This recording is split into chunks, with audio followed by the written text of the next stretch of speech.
Hey, this is Blake here at FTD Customs. Today I'm going to be going over some general information about our 2006 all the way up to 2023 GSXR 600 and 750 Swingarm Extensions.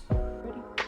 Alright, so we got two finish options. We got raw aluminum and black powder coated. You also have the option to get the GSXR logo engraved on them. For our 06 to 09 models, this is the slider in the beginning. It's the same as our Hayabusa slider. This extension is actually the same as well, except for it's got this track in the back, and that is what your brake caliper is going to slide into to keep from rocking back and forth. For anything, for anything 2010 and up, you'll be getting the ZX slider. It's a little bit thicker, a little bit longer. Still, adjustability is the same.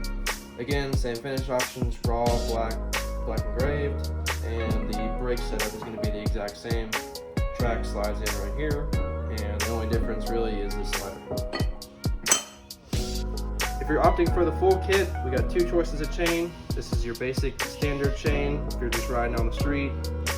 This is our upgraded EK chain. It's a couple thousand pounds more tensile strength, and it's really more built for if you're drag racing pretty often on the drag strip. All right. So over here is our choice of brake line colors. These are made by U.S.A. They're 36 inches for the standard lines and 60 inches for the ABS lines. The ABS lines do only come in the silver and black finish, and one end will have the threaded end to go into your ABS module.